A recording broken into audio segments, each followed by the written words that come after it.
Have you been on site an event or on a recent event production call and you heard the word comms? COMMS. What are our comms plan? What is our comms going to be while we're on site at an event? And you're like, well, what does that mean? Is that communication? Is it, I don't know, okay, comms? What does it stand for?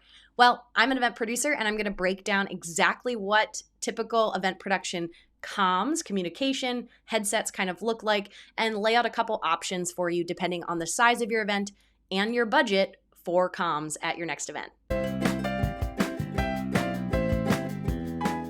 Before we jump into it, I'm Logan Clements. I'm a freelance event producer based in Seattle, Washington, but I execute events here and all over the world.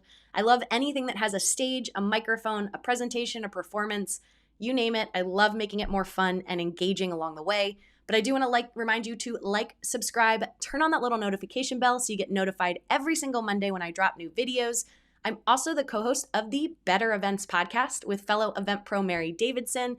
If you love these videos that you're seeing, these short snippets about different parts of events, Zoom, hybrid events, you name it, you're going to love the podcast because we dive even more in depth into these different topics in about 30 minutes each week. We are across all major podcast platforms. We have guests who come on to share their expertise. You get an insight into Mary and my processes when it comes to event planning, growing our business, booking clients, all of that good stuff. So I highly encourage you to listen. What are comms? This is something that is like a crucial part of any event execution and often I feel like gets forgotten about. So what do I mean when I say comms?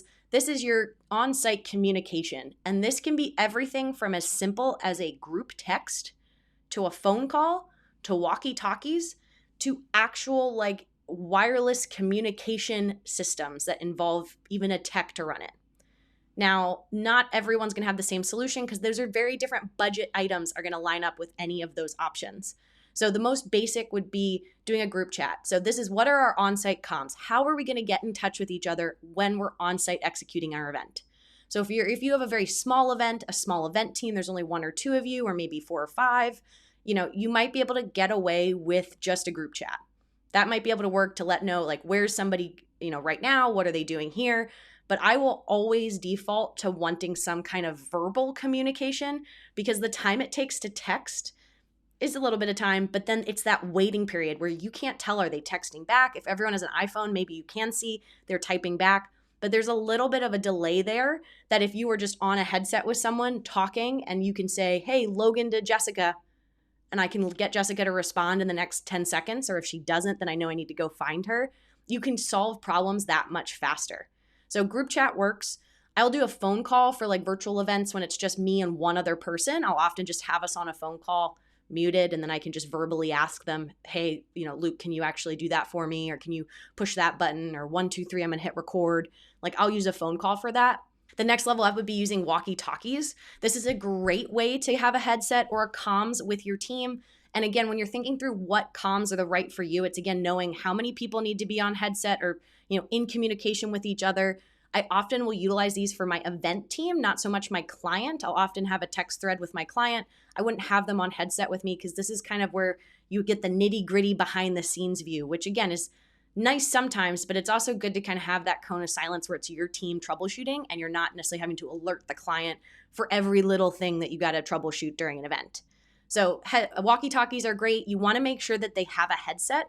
So this can be as simple as it's a little over-the-ear piece with a little earbud and your microphone and it clips to you with your walkie-talkie. That works great. Or I call them the Secret Service earpieces, are those clear ones that go in your ear and then squiggle over. I'll put a picture here so you can see it, a little squiggle over. And then it has your walkie-talkie. The part you actually talk into comes down your arm and you can talk into your wrist like Secret Service. But I love one of those solutions. I've seen some people at events who just have a walkie-talkie without an earbud in, and that's their prerogative. I hate having that though, because I don't want other people hearing the chatter or again, if there's a panicky moment, keeping that as private and in your circle, the better so that it doesn't, then other people aren't overhearing you. It's just really easy. And again, you're able to say very quickly, Logan to so-and-so here, I need XYZ. And you can get a response instantly. Or can anyone help me move these chairs right now? Or can anyone help find our speaker? I can't find them. You have instant communication.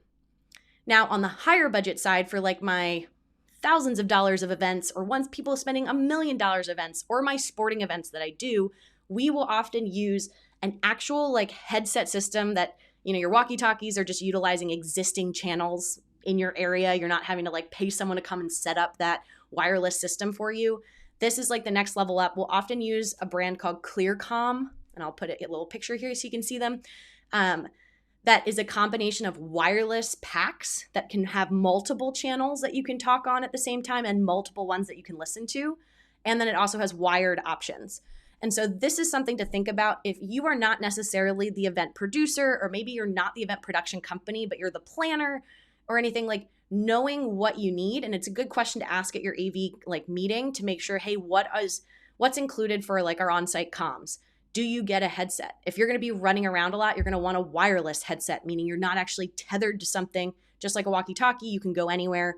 Sometimes they only have wired headsets, which means you'd be wired, so you'd only be able to go so far. But just making sure you have something set up, and this is helping you avoid, and your tech team, again, it's often on the production side, so you're not having to like yell to your video person and your audio person. You're just on headset and you can talk at a nice low volume, so you're not disturbing attendees in front of you, and make everything happen that needs to happen. And so that's a little bit more about event comms. Like I said, it can look so different depending on the event. Another like bonus tip I always love to throw in here is I like to use a service called Unity. Has been a great way to accomplish that high budget of having multi-channeled comms that everyone can listen in, multi-channels that people can listen and talk on without having to pay the thousands of dollars to actually have like a tech come and set up receivers and set up the channel for everybody and do all of that. It's called Unity. They also, similarly ClearComm, have physical equipment you can purchase, or they have Unity Cloud, which is all an app on your phone. And I have seen like everyone from like ESPN uses this to I've instituted this now for my like 3-person events. And it is really great. It's pretty affordable, I will say. I think I've talked about it in other videos here, but you can pay just for your event and it can be like $70, $70. And all your event team needs is headphones and their own phone physical device. The only drawback of using your phone as your comms is then if you get a phone call or something, it does disconnect you from the channel. So it'd be unlike if you had a walkie-talkie in one ear, you could talk on the phone on the other and still kind of hear what's happening. Or with the bigger headset, same thing. It does make it that you're limited to that one channel. So that's a little bit of a downer. And if your battery runs out on your phone, your comms run out. Versus walkie-talkies have batteries. You can replace the battery. Same thing with ClearComm.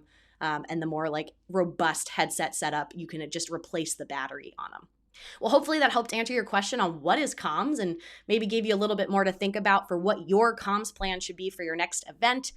That brings me to the end of my video. I'm Logan Clements. I'm a freelance event producer based in Seattle, Washington, but I execute events here and all over the world. I'll see you in my next video. Bye.